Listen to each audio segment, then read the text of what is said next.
Que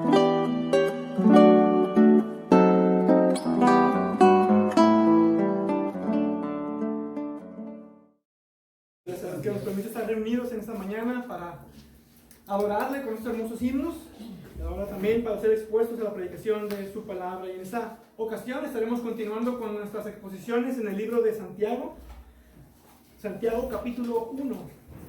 En esta mañana estaremos observando de los versículos del 13 al 18. Santiago capítulo 1, versículos del 13 al 18.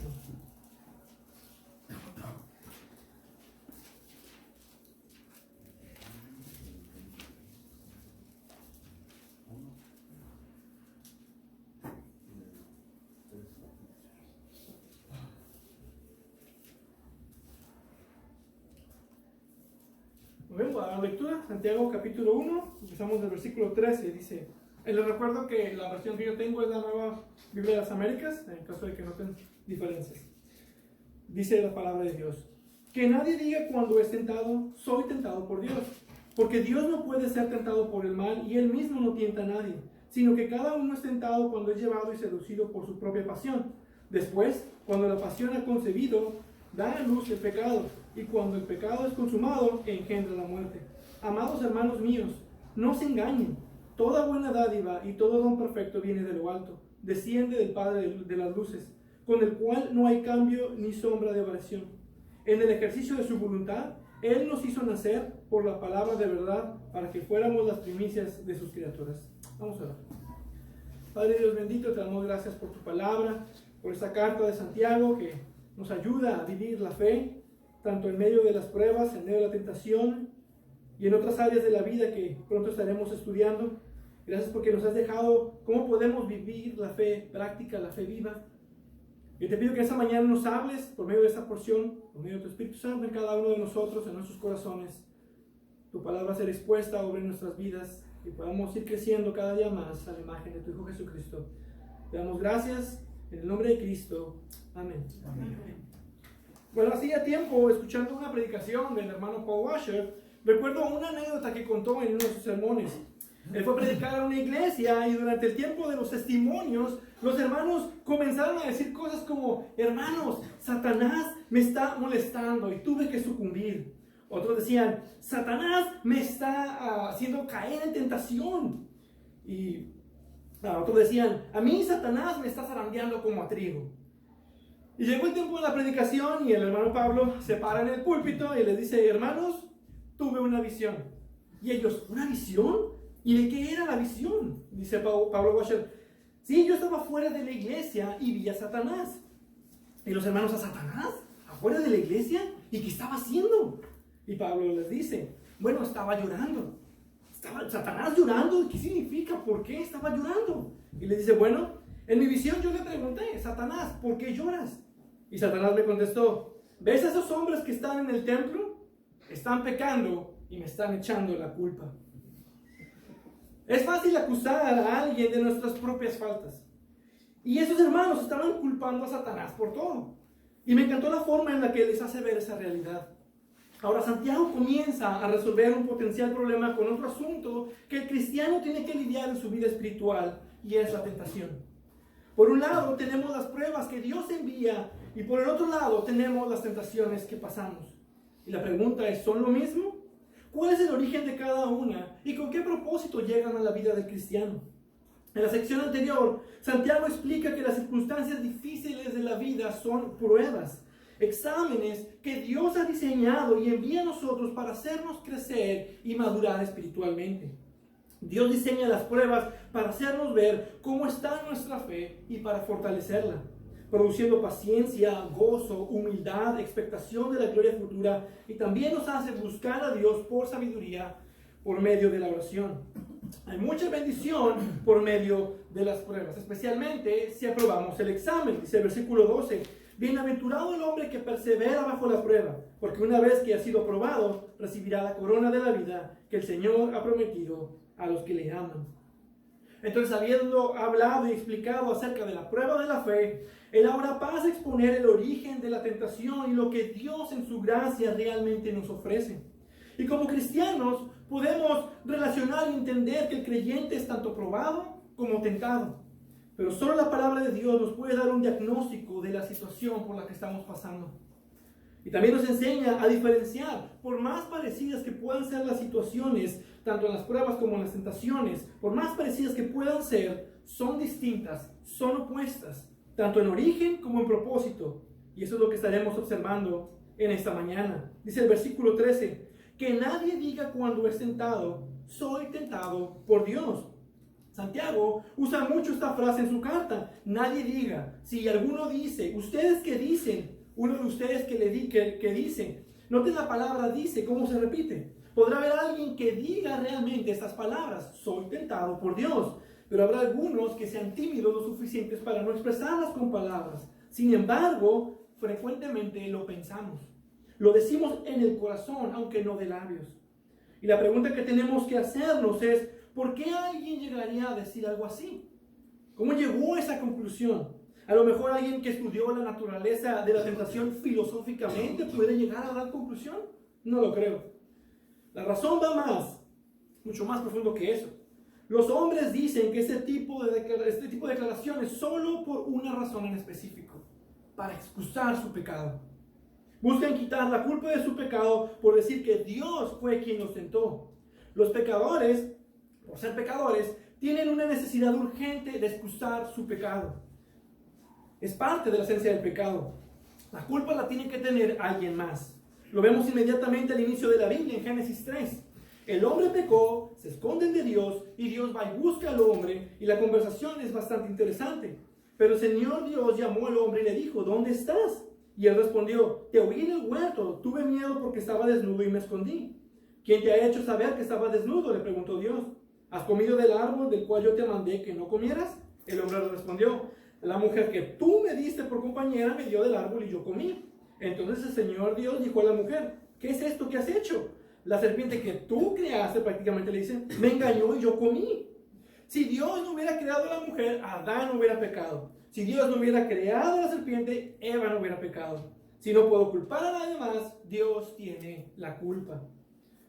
No puedo pasar esta prueba porque está muy difícil. Soy tentado por Dios. No puedo resistir la tentación y tengo que ceder. Soy tentado por Dios. Es solo una deprimente y hueca excusa por la culpabilidad de nuestro propio pecado. Ahora, Satanás tentó a Eva, Eva tentó a Adán, pero Dios estaba presente sin tentar a nadie. Y esta excusa está mal, porque no importa a quién le quieras pasar la culpa, no estás reconociendo tu propia falta, tu propio pecado. Pero lo peor de esto es que atenta contra la inocencia de quien estás pasando la culpa. Porque Adán pasó la culpa a Eva, pero Eva ya era bastante culpable también. Pero cuando intentan decirle a Dios, tú tuviste que ver en esto, eso lo hizo mucho peor. Ahora, esa es una forma general de verlo. Pero hay incluso otra forma sutil para usar esta excusa de soy tentado por Dios. Y esta forma de excusa es especialmente tentadora para los que creemos en las doctrinas de la gracia o los calvinistas. Creemos que Dios es absolutamente soberano, incluso sobre la voluntad del hombre. Y esto lo veremos a detalle en el último versículo. Creemos en la soberanía absoluta de Dios sobre todo. Dios preordenó todas las cosas, esto incluye la entrada del pecado, y ahora aclaro rápidamente que aunque Dios lo predeterminó, Él no es el autor del pecado y Él no es culpable por el mal. Él preordenó que el pecado fuera parte de todo esto por medio de permitirlo pasivamente para la gloria de su Hijo. Y el cristiano que cree esto está tentado a pensar, pues como Dios tiene el control de todo, Dios tiene el control de todas las situaciones, entonces Él puso esa tentación en mi camino para probar mi fe. Él me tentó. Y allí es donde cruzamos el hilo con las pruebas que sí vienen de Dios. Y el peligro es en esto. Pequé porque Dios me predestinó para pecar. Así tenía que ser. Y si lo miras por encima, pudiera parecer lógico este razonamiento. Pero si lo analizas con cuidado, y por eso digo que es muy sutil, si lo analizas con cuidado te darás cuenta que este razonamiento no es nada distinto del primero. De pasarle la culpa a Dios por nuestras tentaciones. La soberanía de Dios no le da derecho a nadie de poder decir, soy tentado por Dios. De hecho, eso es igual a decir que Dios es el autor activo del pecado. Entonces, siempre podemos encontrar excusas. incluso disfrazadas para no enfrentar la realidad de la culpa por nuestro propio pecado. Y eso es a lo que Santiago está aludiendo en forma de una orden activa. Que nadie diga cuándo es tentado. La tentación va a llegar, pero que nadie diga que es tentado por Dios. Ahora bien, la tentación entonces no se origina en Dios. La pregunta es ¿por qué? Y la respuesta está aquí en la siguiente parte del versículo 13. Dice, porque Dios no puede ser tentado por el mal y Él mismo no tienta a nadie. La respuesta está en su naturaleza. Dios es eterno, Dios es santo, y el pasarle la culpa de cualquier forma a Él hace que esta excusa sea infinitamente ofensiva. Él es amor, Él es bondadoso, Él es santo, Él es el omnisciente creador del universo. Podemos decir incluso que culpar a Dios de un acto así, hacerlo responsable por nuestras tentaciones o por incluso el mismo pecado, es el más alto rango de blasfemia. De hecho, el mismo acto de tentar a alguien es pecaminoso, porque desvía del estándar moral de Dios. Y usar esta excusa es como decir que Dios puede pecar, pero Dios no puede pecar, porque Él es santo, está en su naturaleza. Entonces la tentación no se puede originar en Dios por su naturaleza, por quién es Dios, y eso no puede cambiar. Dios es santo, Él es perfecto, Él no puede pecar y no puede ser tentado. Y si no puede ser tentado debido a su naturaleza, Él tampoco puede tentar a nadie. Y sí dije tampoco puede. Tenemos que ver la realidad que hay cosas que Dios no puede hacer. Dios no puede pecar y Él no puede tentar a nadie. En su perfección, Él es incapaz o no tiene la habilidad para ir en contra de su misma naturaleza. Si Él es perfecto y hace algo que va en contra de su naturaleza, Él deja de ser perfecto. La naturaleza de algo define lo que puede y no puede hacer, y Dios no puede tentar a nadie porque Él es santo y Él es perfecto. Y de hecho algo importante en el texto que no podemos dejar ir es que dice, y Él mismo no tienta a nadie. La palabra y Él mismo es muy importante y viene del griego original. Está diciendo que Dios directamente no tienta, Él mismo no tienta a nadie, pero pasivamente permite que seamos tentados. Eso nos hace pensar en la oración de Jesús en Mateo 6:13, que pudiera sonar contradictorio porque dice Jesús en su oración, y no nos metas en tentación. Ahora la palabra original no es meter, no es el acto de llevarlo en sí, como si Dios nos pusiera en esa situación o Él mismo nos estuviera tentando. La idea original es de guiar o dirigir, de ser llevado a esa posición o de ser dirigido a esa posición. Prácticamente está diciendo, y no nos dirijas en tentación, como la traduce la Biblia de las Américas, y no nos dejes caer en tentación. Él puede permitir o no que seamos tentados, y esa es la oración de Jesús. No nos dirijas en esas situaciones de tentación, o líbranos de esas situaciones en que pudiéramos ser tentados. Esa es la idea que está dando. El punto es que Dios es soberano sobre la tentación, y Él permite o no la tentación. Él puede soltar las cadenas de Satanás para dejarlo tentar a alguien, o puede jalar las cadenas de Satanás para restringirlo. Entonces Dios puede dirigirnos a la tentación, puede dirigirnos fuera de la tentación, puede tener a Satanás a distancia para que no seamos tentados, y puede fortalecernos para que nuestras pasiones no nos guíen a la tentación. Y aún en eso, Dios se mantiene santo y sin culpa en todo lo que Él hace, porque lo hace según su naturaleza divina y perfecta. Dios no origina la tentación, no se produce de sí mismo por su naturaleza, pero puede permitir un tercero como Satanás o algún otro pecador para que nosotros seamos tentados, pero no viene de Él mismo. Dios no puede ser tentado y Él mismo no tienta a nadie. Entonces, ¿de dónde sí se origina la tentación? ¿De dónde surge este problema? Versículo 14. Sino que cada uno es tentado cuando es llevado y seducido por su propia pasión. Bueno, si no se origina en Dios, pronto pensamos en Satanás. Si no es Dios, entonces el culpable es Satanás. Satanás es el tentador. Él fue quien tentó a Adán y a Eva. Él tentó a nuestro Señor Jesús. Satanás sí tienta, Él nos lleva a tentaciones. Pero no podemos decir que todas las tentaciones vienen directamente de Él. Él no es omnipresente y Él no puede estar tentando a dos cristianos al mismo tiempo. Pero como príncipe de la potestad del aire, el espíritu que ahora opera en los hijos de desobediencia, como lo dice Pablo, Él usa incluso recursos para tentarnos. Entonces, él originó la tentación, pero no surge primeramente de Satanás. Nos dice Santiago que el origen de nuestras tentaciones vienen de nuestra propia naturaleza, de nuestras propias pasiones. Realmente, si Satanás desaparece de este mundo, si es llevado a alguna otra dimensión, aún hay suficiente pecado en cada uno de nosotros para que la obra de la tentación continúe. Pero Santiago nos explica cómo funciona, y para eso usa una analogía de la pesca. Es como si el pecado tuviera una carnada. El hombre toma la carnada y se engancha y es jalado al pecado sin poder resistir. Y de hecho, el filósofo Platón vio esto cuando escribió: el placer es la carnada del pecado. Y el placer es lo que Santiago llama aquí una pasión. Son los deseos fuertes de uno. Podemos regresar a la primera tentación en Génesis 3. Satanás tentó a Eva para que ella observara. Pero dice el texto que Satanás no la llevó a pecar. Dice: y vio la mujer que el árbol era bueno para comer y que era agradable a los ojos y árbol codiciable para alcanzar la sabiduría. Ella vio que era bueno, agradable y codiciable. Esas son las acciones de sus propias pasiones. Sus pasiones la llevaron a tomar del árbol prohibido. Y ella tenía la libertad de escoger. Ella podía vencer esa tentación. Nosotros, como descendientes de Adán y de Eva, ahora nosotros tenemos una naturaleza pecaminosa que está inclinada al pecado. Ahora el pecado se ha hecho maestro de nosotros. Somos esclavos del pecado, como dice Pablo en Romanos 7. Esto nos habla de la depravidad total del hombre. Ahora bien, ¿cómo se ve la tentación? Es como una carnada muy atractiva que tu naturaleza pecaminosa no puede rechazar.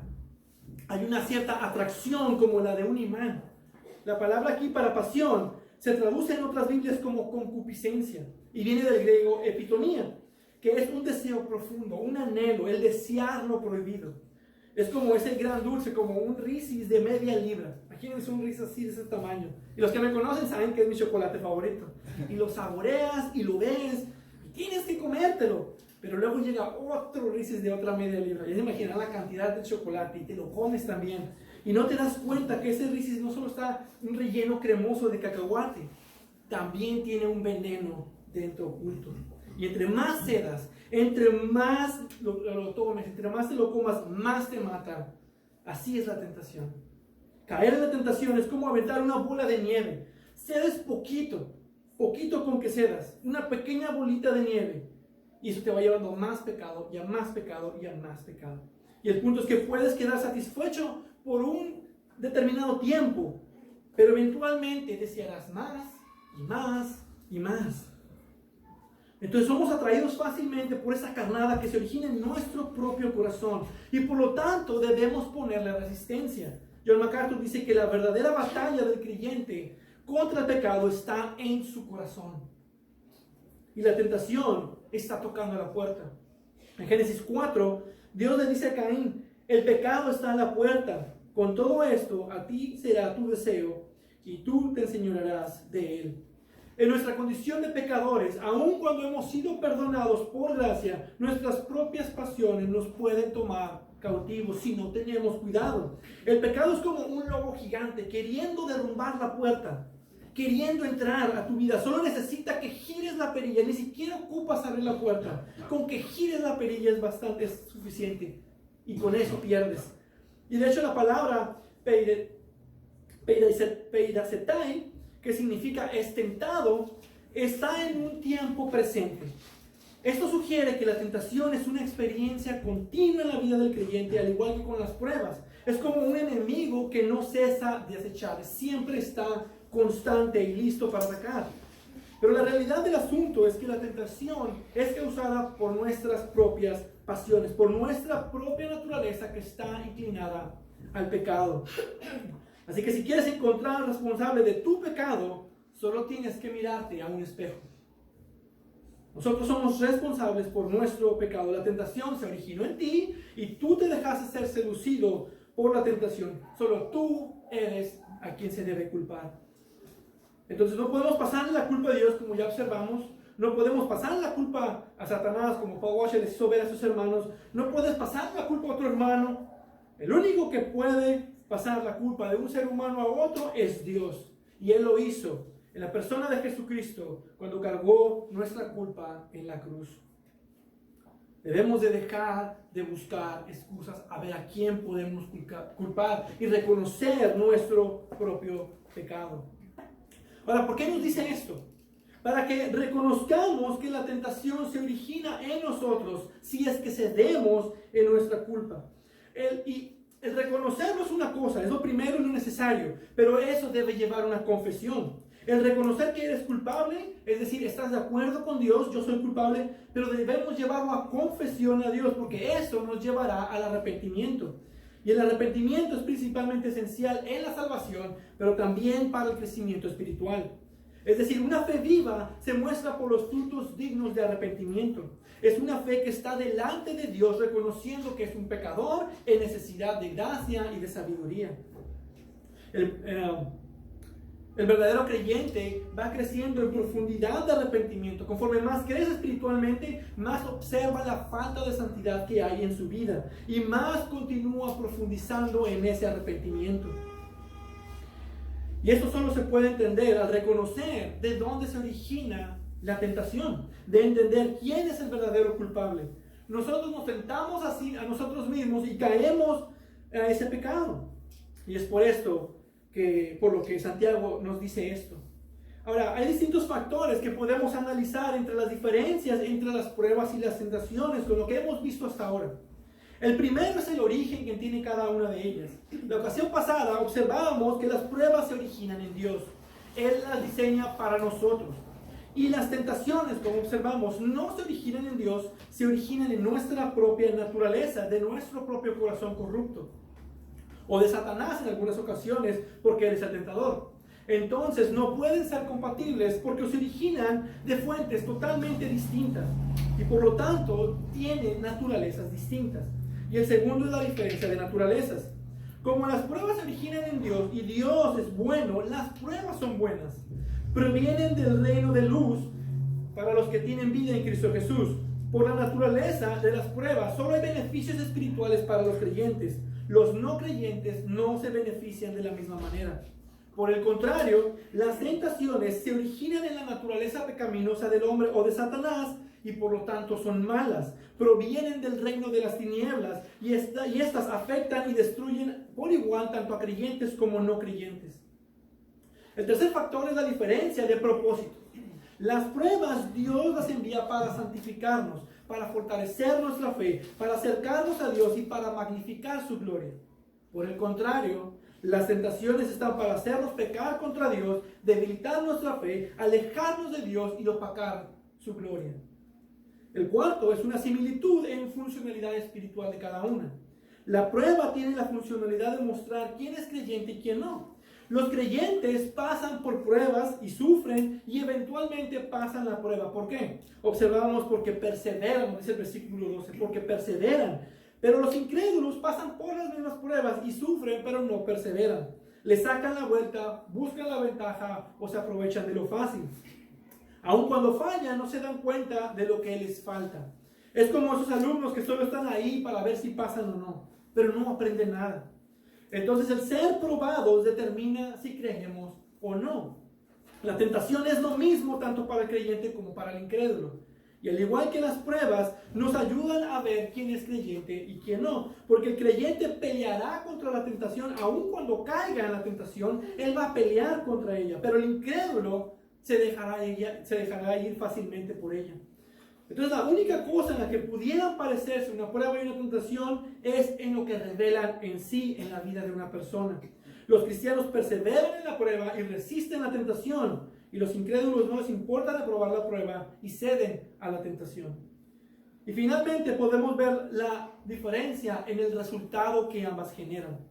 Las pruebas en última instancia son para fortalecer la fe, entonces por medio de las pruebas nuestra fe crecerá. Será una fe más fuerte y eso a su vez trae el resultado, como vemos en el versículo 12, resultará en vida eterna. Ese es el resultado. Y con las tentaciones, el resultado es el pecado. Y el pecado produce muerte. El resultado de pasar las pruebas es vida, el resultado de caer en la tentación es muerte. Y por lo que podemos ver por estas diferencias, el contraste entre las pruebas y las tentaciones es que son contrarias, son opuestas. En otras palabras, Dios prueba, Satanás tienta. Pero cada uno con lo suyo y no se pueden intercambiar. No puedes decir que Dios tienta y tampoco puedes decir que Satanás prueba. Eso no tiene sentido. Y aquí hay algo a considerar. Dios a veces nos probará por medio de permitirle a Satanás tentarnos. El ejemplo más claro del Antiguo Testamento, muchos conocerán la historia de Job. Y el caso del Nuevo Testamento fue nuestro Señor Jesucristo. Dios el Padre probó a su Hijo cuando Dios el Espíritu Santo lo llevó al desierto. Mateo 4:1 dice, entonces Jesús fue llevado por el Espíritu al desierto para ser tentado por el diablo. Entonces podemos ver la esencia de la diferencia de la prueba y de la tentación. Pero hay algo más que solo esto. Dios no solo nos guía para que seamos tentados como una prueba de la fe, dice 1 Corintios 10:13. No les ha sobrevenido ninguna tentación que no sea común a los hombres. Fiel es Dios, que no permitirá a ustedes sean tentados más allá de lo que puedan soportar, sino que con la tentación proveerá también la vía de escape a fin de que puedan resistirla. Dios no te pondrá en una situación que sea difícil para que la puedas soportar. Él ya te dio las herramientas, Él ya te dio todo en Cristo para que puedas vencer la tentación. El problema no es que Dios nos lleve a que seamos tentados y fallemos, sino para probarnos. Porque la tentación se produce de nuestras propias pasiones. Pero en su providencia, al dirigirnos en medio de estas pruebas, también nos da la vía de escape. Él nos da las fuerzas para vencer la tentación. Y nos dice, antes que nada, que cualquier tentación que tú pases, realmente tú eres más fuerte y tú puedes con ella. El problema nuevamente no es la situación, no es la prueba en sí, es que cedemos por nuestras propias pasiones. Si caemos en el pecado es porque nosotros cedimos a la tentación. Nos dejamos seducir por el atractivo de la tentación. Ahora, ¿qué pasa cuando cedemos a la tentación? ¿Cuál es el resultado de dejarnos ser seducidos por la tentación? ¿Realmente eso es algo malo? Versículo 15. Después, cuando la pasión ha concebido, da luz al pecado, y cuando el pecado es consumado, engendra la muerte. Para la tentación, usó la analogía de una pesca, como pone la carnada, y como cuando caes eres jalado.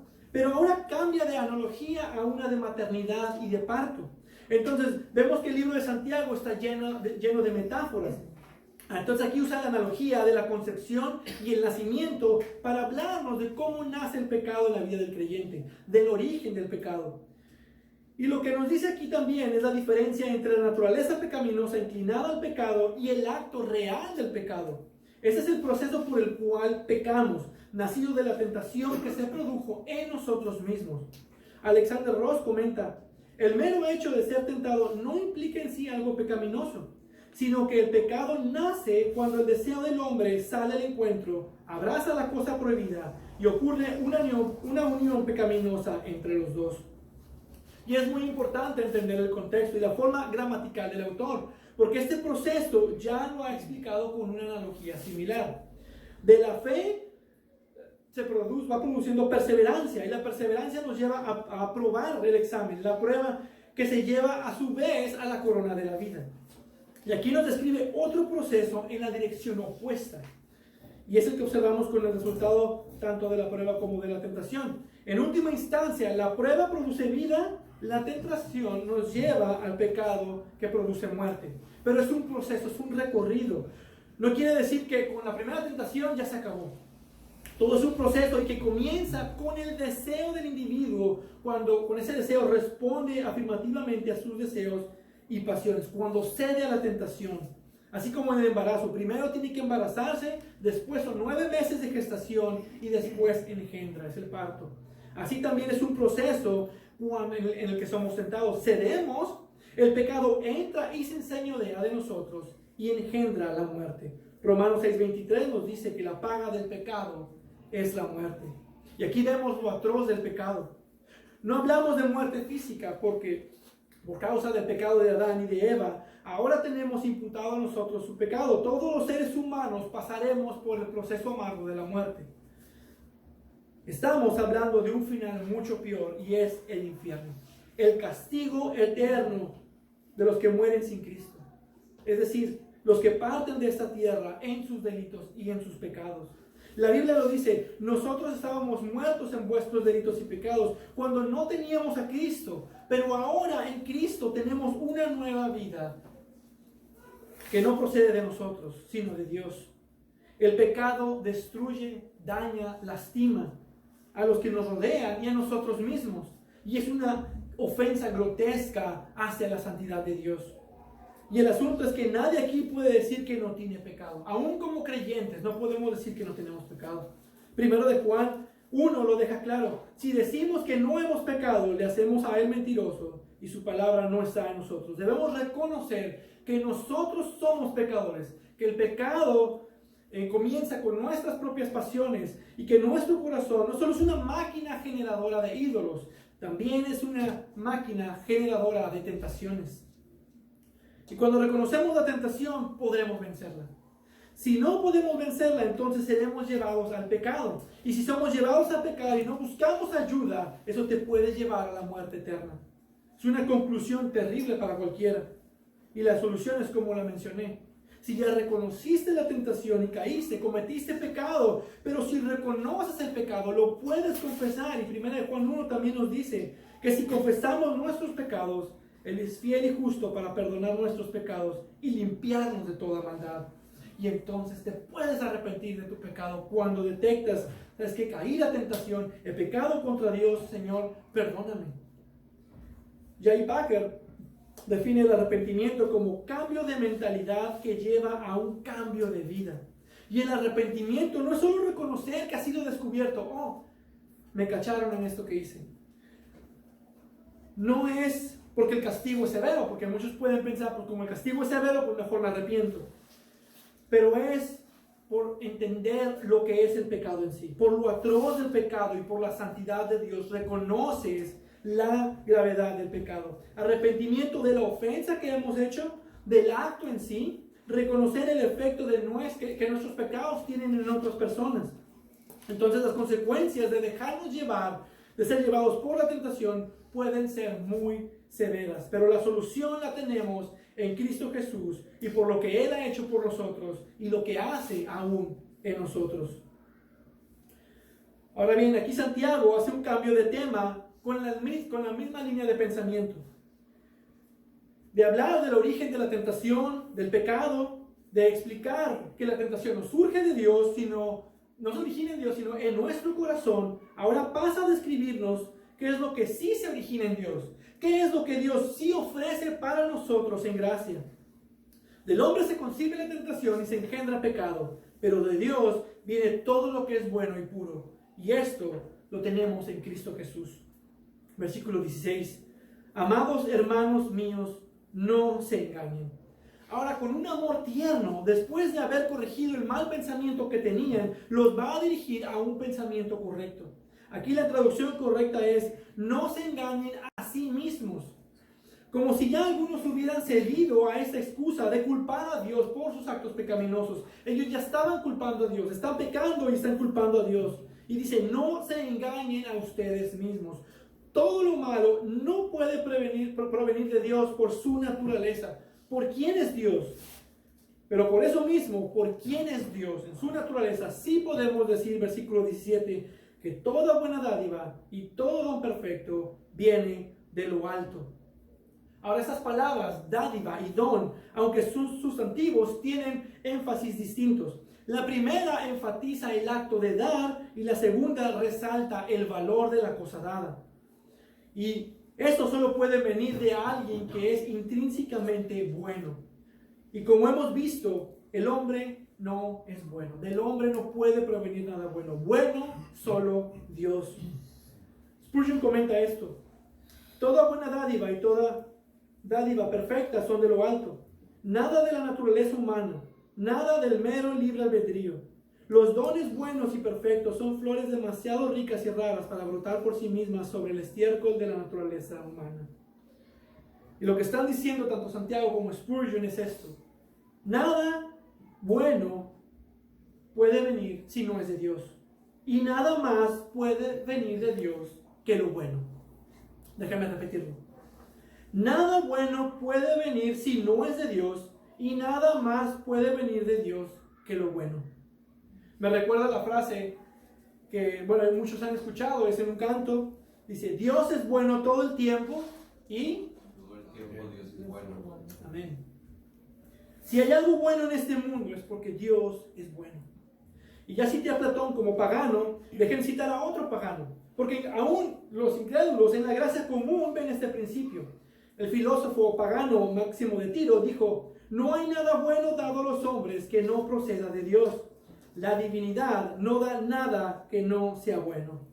Y si paganos pueden ver esto, ¿por qué nosotros como creyentes dudamos?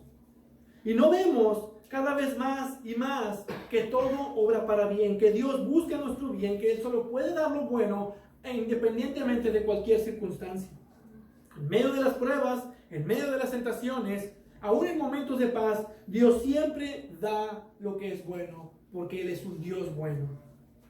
Lo bueno solo viene de Dios, la maldad viene de Satanás y de nuestra propia naturaleza pecaminosa. Y de hecho este pasaje resuelve el problema del mal. Si Dios es bueno, ¿por qué existe el mal? Bueno, ahí lo tiene la respuesta. Lee Santiago 1. De Dios viene lo bueno, del hombre viene lo malo. Ahora, ¿por qué creemos esto? ¿Cuál es la base de este conocimiento de que Dios solo puede venir lo bueno? Versículo 17 dice, toda buena dádiva y todo don perfecto viene de lo alto, desciende del Padre de las luces, con el cual no hay cambio ni sombra de variación. La base que Santiago usa nuevamente es la esencia y la naturaleza de Dios. Dios no puede negar su existencia ni su esencia. Él es. Dice, yo soy el que soy, le dice a Moisés. Dios es el excelentísimo ser del universo y Él no puede ser otra cosa. Si Él es, entonces nada más puede ser sino quién es Él. Dios es bueno, de Él no puede proceder el mal, solo el bien. Ahora, Santiago lo describe como Padre de las luces. Y hay varias interpretaciones por el contraste que se usa con la siguiente metáfora. Una de ellas es decir que se refiere a que Dios es luz y que Él habita en luz inaccesible. Y por lo tanto, donde hay luz no hay tinieblas. Y puede ser correcta. Otra forma de ver esta expresión es como el creador de las lumbreras del cielo. Dios creó los cuerpos celestes que emiten luz, refiriéndose a la naturaleza, el sol, las estrellas que emiten luz propia y la luna que refleja la luz del sol. Pero el sentido es el mismo, está hablando de la luz y de la oscuridad en contraste. Ahora, si usamos la segunda, podemos pensar en astronomía. Parece indicar que Santiago tenía ciertos conocimientos astronómicos y qué es lo que está pensando.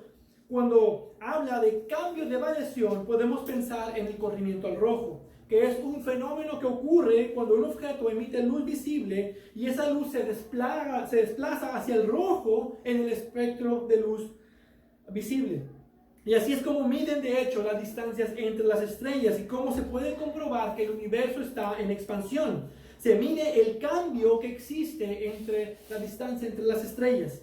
Y el punto de Santiago es que Dios en su naturaleza, Él es el creador de la luz y no existe en Él sombras de variación. Simplemente está diciendo que Dios no cambia. Dios es inmutable. Dios es el mismo ayer, hoy y siempre. No hay manera en la que tú puedas detectar que hay un cambio porque Dios no cambia. No hay variación, no hay cambio. También puede ser que Santiago esté pensando en el reloj del sol. Cuando el sol se mueve, por ejemplo, vemos la sombra moverse. Así es como funcionaba de hecho el reloj de sol en aquellos tiempos. Medías el cambio con la sombra, cómo iba cambiando o variando la sombra.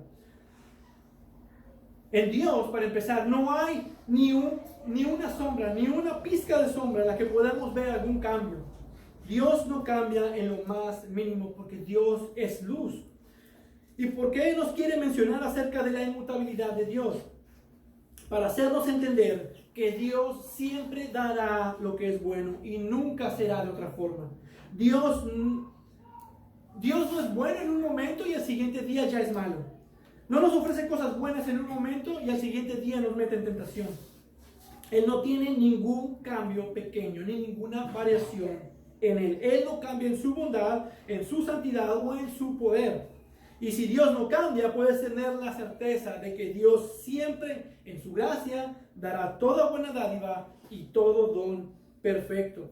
En otras palabras, Él nos ofrece su bondad en Cristo. En la salvación nos ofrece su justicia en Cristo. Nos ofrece su bondad en Cristo, su misericordia, su amor, porque simplemente así es Dios.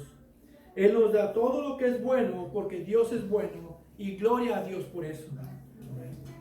Y finalmente, el regalo más grandioso, la bondad de Dios manifestada en persona, lo más bueno que Dios nos puede dar. Versículo 18. En el ejercicio de su voluntad, Él nos hizo nacer por la palabra de verdad para que fuéramos las primicias de sus criaturas. Ahora nos habla del mejor regalo de todos. Lo mejor que Dios nos puede dar, la preciosa salvación que es en Cristo Jesús. De Dios no puede venir nada malo, pero todo lo bueno sí viene de Dios, incluyendo la salvación por nuestros pecados. Solo Dios se le pudo ocurrir el plan perfecto y compatible con su naturaleza para salvar a pecadores que no tenían esperanza ni Dios en el mundo. En la salvación, Dios despliega para nosotros su carácter.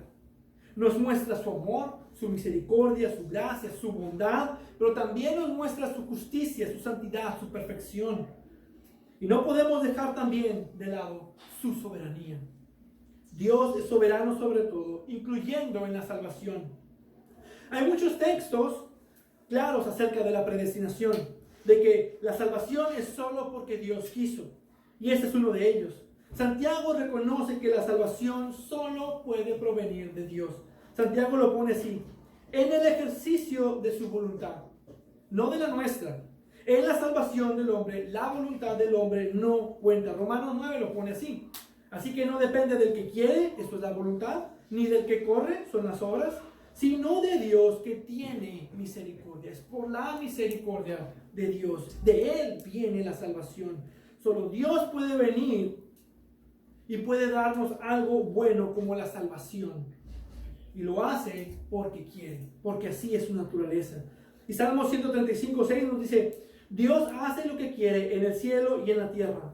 Job 23:13, pero Él es único, ¿y quién lo hará cambiar? Lo que desea su alma, eso hace. Salmo 115:3, nuestro Dios está en los cielos, Él hace lo que le place.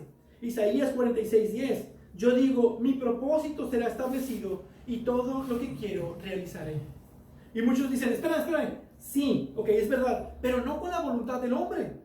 Ningún texto dice aquí que hay limitaciones en cuanto a su soberanía. Más bien, por el mismo mensaje de la Biblia, tenemos que decir sí, aún sobre la voluntad del hombre, Dios es soberano. Está claro, Dios es soberano y Él está ejerciendo su voluntad en la salvación del hombre. ¿Él es soberano sobre todo o no es soberano en absoluto? Entonces nos hace entender que la salvación es porque Dios quiso salvarnos a nosotros. ¿Y cómo lo hace? Nos dice. ¿Cómo hace eso? Bueno, aquí dice, Él nos hizo nacer por la palabra de la verdad. Esto es la regeneración bíblica por medio de la predicación de la palabra. Y noten que dice, Él nos hizo nacer. Y nos hace pensar en Nicodemo en Juan capítulo 3. Cuando Jesús tiene esta conversación con Nicodemo, y Jesús le dice, en verdad te digo que el que no nace de nuevo no puede ver el reino de Dios.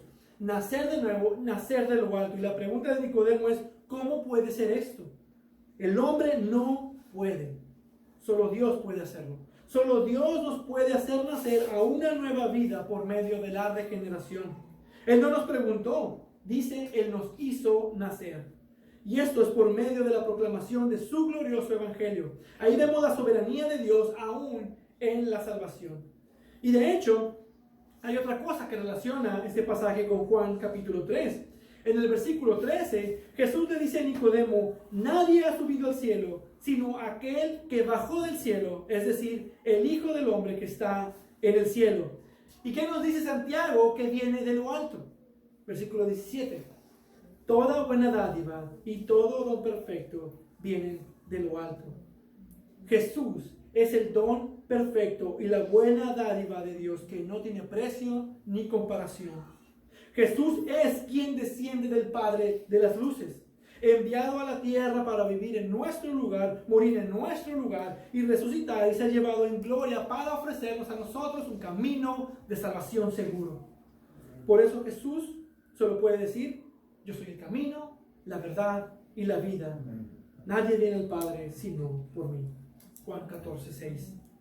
Jesús es el bien más preciado que Dios el Padre ha enviado de lo alto para nosotros.